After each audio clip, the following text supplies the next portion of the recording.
your marriage was a national news. Or Pakistani. international. Or international news for sure.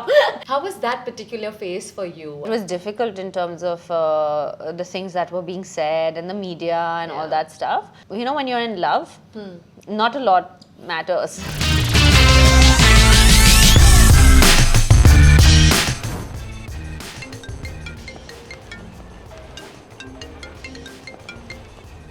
Hello?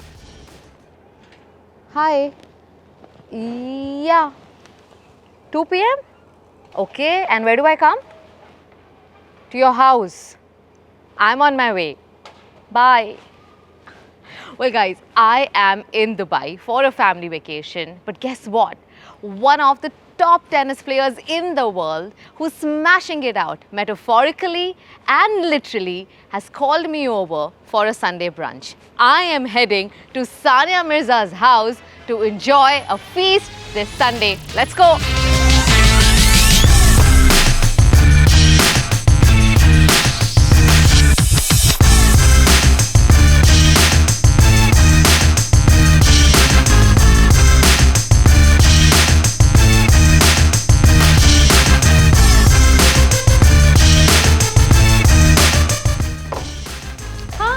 Sania. Come on in. Welcome home. Thank you for having me over. I'm Yes, super it's been a excited to pleasure. enjoy a brunch with you. Yes, come on home. Wow. This is so pretty. Thank you. So for how long have you been staying here? Just very recently, actually. We just moved here a couple of months ago. We used to stay at the Palm. And we moved here because my son started school. I actually did this entire house up. My hidden talent or hidden hobby, I should say, is interior designing. Did you enjoy it, doing up your house? I loved it, yeah. I loved it. Like, I always tell people and everybody's like, it's so nice. And I'm like, you know, I still don't have guts to do other people's houses, so I just do mine. But you know what I'm curious to know about? Why Dubai? Well, actually, we've been in and out of here for the last 12 years. Since 12 years, since 2010. And obviously, with both of us playing, you know, with our careers, we were traveling a lot. So we were very like in and out. So we did have a place here. We've been residents of Dubai since 12 years. So if that makes sense. But the last 4-5 years with being pregnant, with COVID, I've spent a lot of time here, and as we all know, and I think we'll all agree that once you live in Dubai, it's very difficult to live anywhere else. Well, I would have to agree. I'm here for a family vacation. My sister lives here. But every time I'm here, I'm like, maybe it's time to move to Dubai. Everybody. My sister is exactly the same. Dubai is a place like that, right? It just kind of gravitates you towards itself, and there's the best of both worlds. It's got everything. It's got the luxury. It's got the best of East and West, which is very important to us. And more than anything, it's multicultural. And that for us is very important. So is there anything that you miss about India in Dubai? No, because I'm back in India every 3 weeks. So I think, and that's the other good part about Dubai. You don't really miss India so much. A, there are many, many people from India here and from the subcontinent. B, you can still have, you know, the same kind of lifestyle that you have in India, really, you know. So what's your daily routine like here, Sania? Well, it's I'm on the transition phase because I'm just about retiring from actively playing tennis. So now it is much more revolves around my son. So I do take him. I've been nursing an elbow injury as well, so which is why I've been not practicing. But so I take him to school in the morning. So it starts at 7. I take him to school at 8. After I drop him, I actually go for my cardio. After cardio, I go to the gym. I try and finish everything up before he's done with school, so I can sort of try and spend as much time as possible with him. Life would have changed a lot after being a mom. Yeah, and I'm a full-time working mother. Obviously, you know, I've just started my tennis academy, so that's a new business that we've just started. You know, all we working moms need a lot of tips from you, Sania, how you do it all. And we're going to discuss that at the dining table. Now, I'm curious to know what's for lunch. You're in a desi household, so you're going to get desi food for lunch. I'm looking forward to it. Wow, so this looks like a delectable spread from Stan, offering a great mix of Hindustani and Pakistani food. From chapli kebab to murg malai kebab, Hyderabadi halim, and yes, how can you forget the Hyderabadi biryani? to a Hyderabadi's house, so there has to be biryani. Absolutely. There's no meal without biryani. So would you like to start with biryani Yeah, and halim? sure. You eat everything, right? I do. Oh, halim. Is Oh, it there's as good halim. as you get it in Hyderabad? That's a touchy subject for me to talk about. Also for all the Hyderabadis watching. Yeah. You can't draw comparisons. I don't know. I think halim and biryani of Hyderabad we have a constant argument in our house of whose biryani is better. Right? We win. Yeah. Would you like some halim? Yeah. How about you? I'll have some. Yeah, I was going to ask that, is this how a feast looks like at Mirza Malik house? Every Sunday? It actually does, but we have biryani like way more times than we should, I think. You know, like a lot of people are saying that, oh, biryani is such a feast meal, but being a Hyderabadi is such a normal thing. Like every other day, when the cook comes to me and he's like, what do I cook? So I don't cook. I'm a professional eater. And so whenever he comes and I can't understand what to say, I say, just make biryani. Can I have some You want some there? kebabs? Yes. Yeah. And also that Pakoras and kebabs. So Sania, this is a show which is about walking down the memory lane, and I know you may have spoken a lot about your journey, but I'm still curious to know, in India, everybody's obsessed with cricket. So in a country where everyone is obsessed with cricket, how come tennis? When I was 6, I used to play tennis, I used to swim, and I used to roller skate. And just like any other child going in their summer holidays for like all these activities, I started going for these activities. And my parents always wanted their child to play a sport. And I'm sure if I was a boy, I would be playing cricket, like every other boy in our country, right? But at that point, I happened to be, I was a girl. So then they were like, oh yeah, we'll just let her start sport. And they always wanted their child to play a sport, which was already much ahead of their times, right? I mean, we're talking about 30 years ago. Which parent would think that a young girl should or dream of becoming a tennis player one day? It was not very common. So that's exactly how the journey started, and then I happened to be a lot more talented at tennis than the other things that I was doing, and slowly I kind of shifted my focus towards tennis. But they did want me to play a sport because we truly believe as a family that sport teaches us so much. It teaches us the most amazing and important life lessons that no other education can teach you, to be very honest. It teaches you how to lose gracefully. It teaches you how to win with humility. It teaches you how to never, say give up. Do you apply a lot of these life lessons in your life too? But I am who I am because I played sport. I think like I truly believe that my personality is the way it is because I played sport. And I'm telling you, any athlete you speak to, they will tell you that, because we lose in sport more than we win in our lifetime, and the fact that we have to come back from that every time you lose and believe that you can win again is a whole process. To believe in yourself again and again and again over a period of 20 years. So that is something that just makes your character so strong and makes you believe in yourself and back yourself so much that I truly believe it builds character. Sania, what's interesting about your journey, your professional circuit, the rise was very quick. I think you were world famous when you were still a teenager. Was that a lot to take in? 100%. It was a lot. It was a lot for a 16-year-old girl to, you're still kind of discovering who you are as a person. You're still discovering, you have pimples on your face. You're a few kilos up and down. And, you have people commenting on that. Thankfully, there was no social media at that point, Otherwise, it would have been even harder. So, all my sympathies go to these young girls who are dealing with that kind of stuff in today's, because the scrutiny is so much more. And already I had so much on me. It was very difficult. It was because I had to grow up in the limelight. I had to grow up in the media. Of course, there's a lot of good that comes with it. And I'm never going to say that I never enjoyed that. But there was also the hardships that come with it, which people don't see. True. I mean, being written off so many times. I mean, was he feeling terrible, for a young girl? So many times. And that happens all the time. I'm to every athlete, right? And not just athlete, any professional that is in the public eye. Every time someone puts on a little weight, they're like, her career's over. Somebody loses too much weight, their career's over. Somebody gets injured, your career's over. So I mean it is a very difficult process to grow up in the limelight. Imagine being questioned on everything you say, do, wear.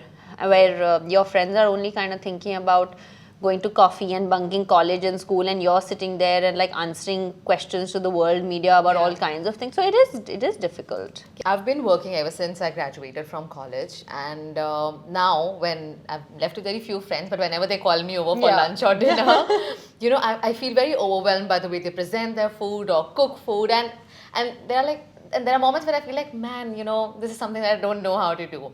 Do you have any moments in your life where you feel like I fell short here?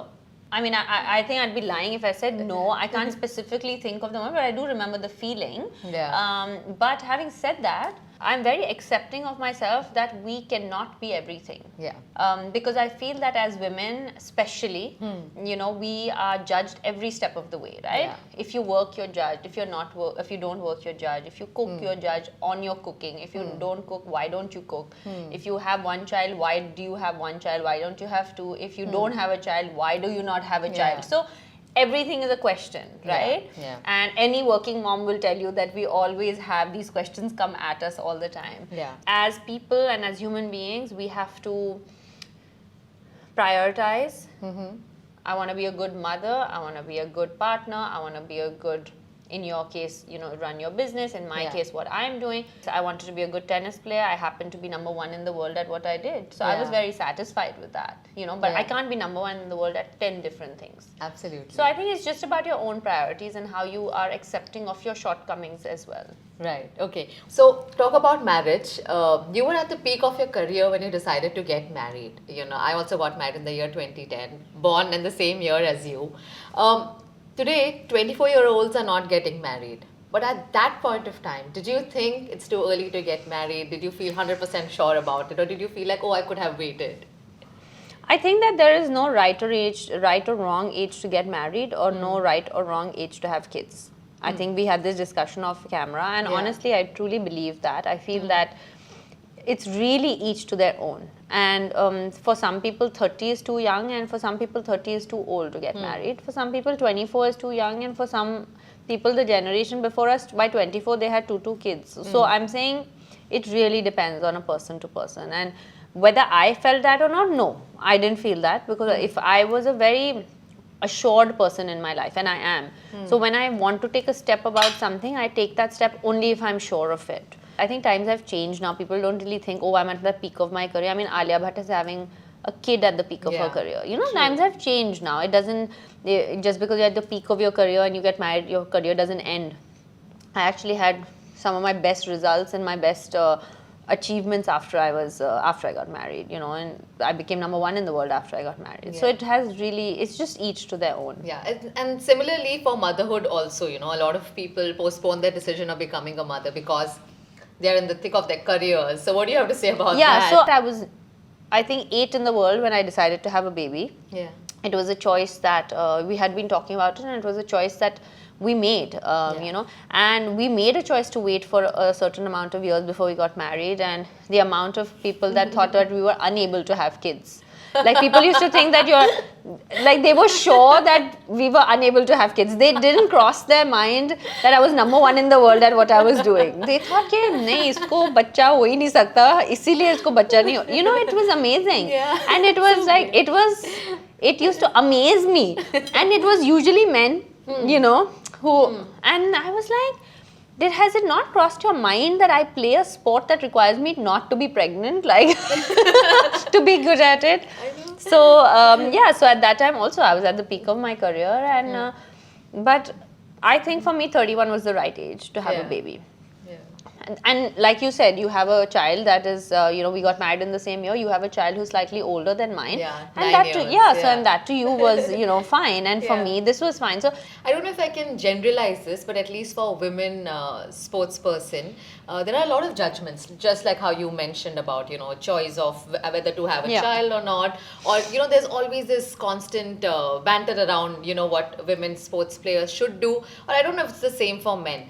But it caused a lot of intrusion in the personal life. It's definitely not the same for men. No, it's not? Okay. Do you think that do you think that my husband is asked when was the last time he saw his son when he was on tour? No way. I mean, I'm asked that all the time. If there is Izhaan is with me most of the time, but there will be an odd week here or there where he will not go with me for whatever reason. Yeah. I am asked, so who's taking care of your son? Yeah. Like, I'm asked that too. Yeah. do you think your husband is asked that? I don't think so. I think it's a given who's taking care of the son. Yeah. So that patriarchy is present and it needs to be acknowledged, because I think it's women like you and me when we are going to get up and say this still exists, even with successful people like us. Yeah. We have to say that this is not okay. Yeah.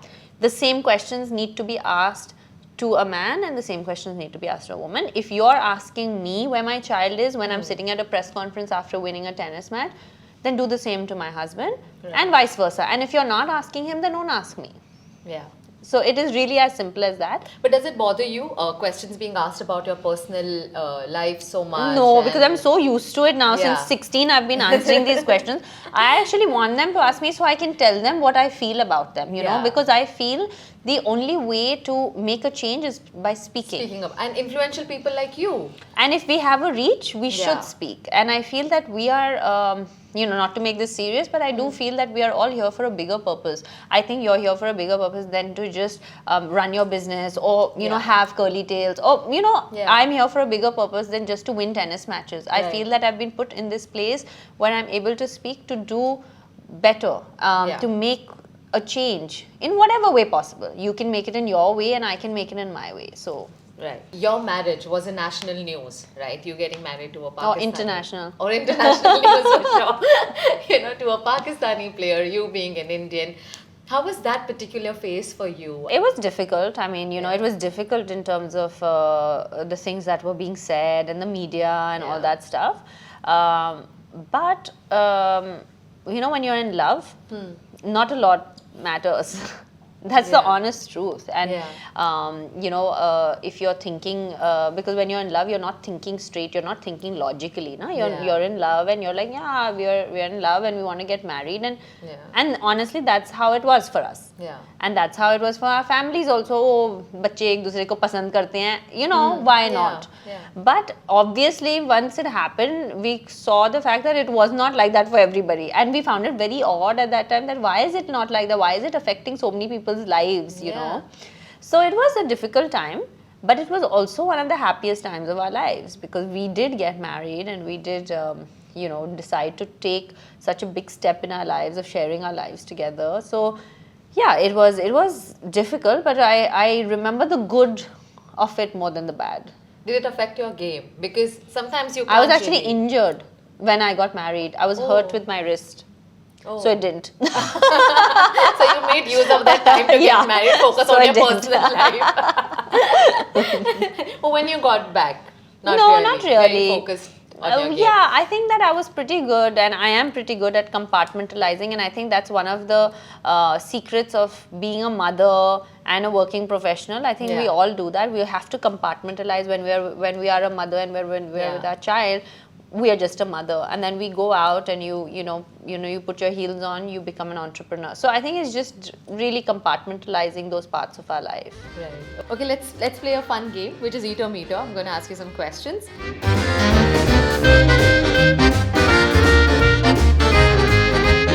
A dish that your mom used to force you to eat while growing up. Eggs and milk. You didn't like all them? the time. Not if you're forced to eat it every single day of your life in school. There was a time when I used to throw them out of the window and she'd found them after like a few months. Like there's so many eggs. Like oh my god. I was like, I cannot eat any more eggs. Like, and in school she was like, no, you must eat an egg and go every day. She used to give me an egg. So eggs and milk. She used to want me to have 3 glasses of milk.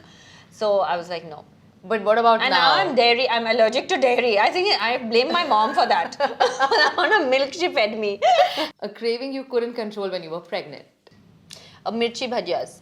Really? Like when I saw them, I actually thought of that. These are not mirchi bhajiyas. These are palak, I think. Yeah. But mirchi bhajiyas. I had no craving for any meat, any chicken, any sweet. Only mirchi bhajiyas all the time. Wow. Okay. What kind of food is prepared more at home, Hindustani or Pakistani? I mean, they're both quite similar, but Yeah. we have a lot of dosas at home because Izhaan loves dosas. So we usually, yeah, and normally we are all on a diet. So it's not always like the food is made for the people who come from outside and for Izhaan. I am on a grill this diet, grill that diet. So Okay. All right. So is there a difference between Indian and Pakistani food? yeah, a little bit. Yeah. The dishes are the same. It's Yeah. just the taste is a little different. I think Yeah. you can And tell. the masalas We can also. tell. I think Indians and Pakistanis can tell that this is Pakistani food and this is Indian food. A dish you like to cook for your little one? Well, nothing because I don't know how to cook. I mean, I can make eggs. He doesn't like eggs so much, Okay. but that's my cooking forte ends at eggs. Okay. Shawarma or biryani? Biryani. One thing that's always stocked up in your fridge. We always have like alternate milk because I am dairy free, so we always have like oat milk or almond milk. Right. And we always have, which shouldn't be an athlete's fridge, but we always have plain dairy milk chocolates always in our fridge because our son loves it. Okay. A Sunday brunch to you is? It's my day to actually eat wholeheartedly and cheat as much as I want. What's a dessert item you just can't resist? Indian desserts. Like all Indian desserts, like Shahi Tukra and like Gulab Jamun. Like I actually don't have a sweet tooth for chocolates. Yeah. I have a sweet tooth for like Indian desi desserts. One thing that is a must-have at the Mirza Malik household. Every day we do have roti. He's Punjabi. Yeah. And I'm South Indian. So between Right. roti and dosa, we're set. Okay, and Izhaan likes more of dosas, Dosa. you said. All right. This or that, fine dining or street food? Street food. Who's a bigger foodie, you or your sister? We are close, but me, I think. Okay. Who's a better cook, you or your husband? Neither. Neither. No, he doesn't cook also. Okay. Instagram or Twitter? Instagram. All right. Road trips or flights? Flights. Okay, I've done great. way too many road trips when I was a young kid. Yeah. When I was a child, we used to drive all over the country because it was the cheapest way to go when I used to Yeah. play tennis. So we've gone Yeah. from Mumbai to Thiruvananthapuram, like doing like 30 hours in the Wow. car. So I got so sick of Yeah. cars that like now when you tell me a car ride, I can't go more than a couple of hours unless it's like absolutely necessary. You mentioned about you've got a lot of life lessons from tennis. But what about being a mom? Any life lessons that you've learned? Yeah, Lots of patience? Lots of patience. I am not a patient person in general, but yeah, lots of patience. But I think more than anything, it really teaches you that selfless love exists, Oh, right? yeah, I mean, agree. I think that any mother will tell you, or any parent will tell you, Right.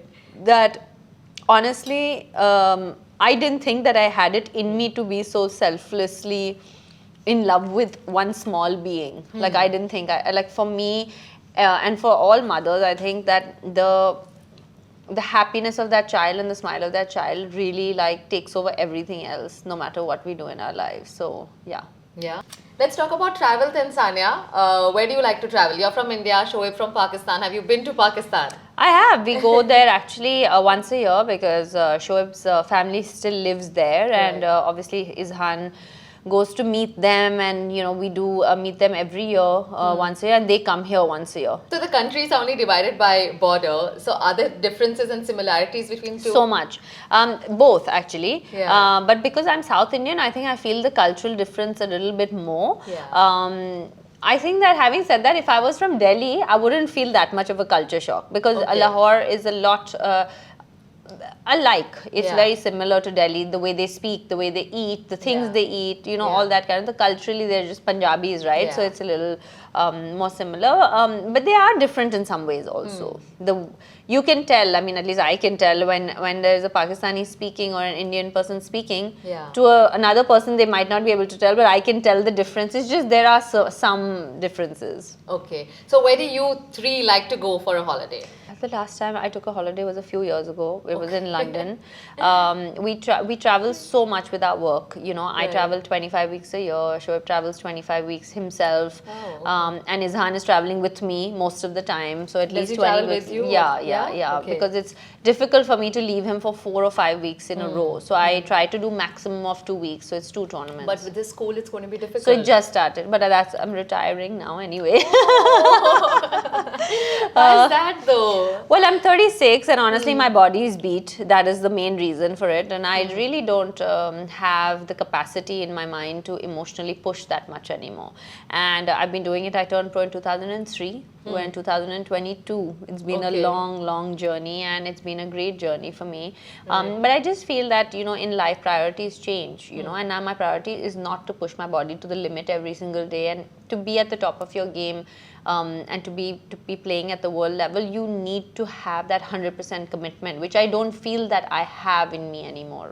That's the honest truth. And any withdrawal symptoms you are getting then? Just remember. So I already had that like small preview, right, when I was pregnant, when I didn't play. So I was like, oh, this is a good chance for me to see like how much is going to affect me not to play.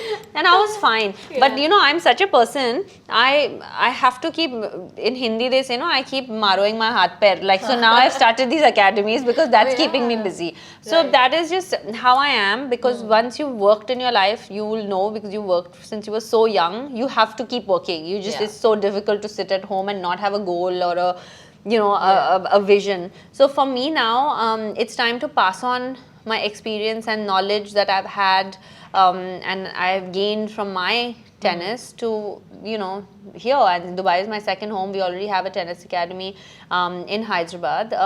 You know, so we're looking forward to spreading our wings here. Wow. So what's going to happen in the academy, if you can tell me? Well, and basically, is there an age group? Can I join? You can join. Everybody can join. That's the best part about tennis. You can be any age, 4 to 85, 90, and everybody can play. You know, yeah, that's the amazing part about tennis. And we've got one center in Oud Mehta. We've got one center in JLT. We just started a third center at the space at DIP2.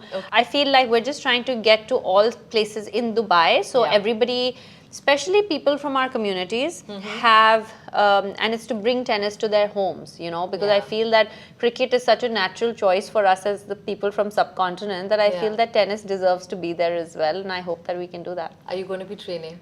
I am going to be training once my elbow is better. Oh, okay. So guys, watch out for Sania coming herself at the academy and training you. That's quite a perk. That's a perk, but I'm a very, very tough trainer. So, so beware if you're coming. Sania, I've had so much fun at your house. Thank you so much for calling me over. Thank you. And pretty soon you're going to see all these dishes being empty. Thank you very much, Sania. Thanks.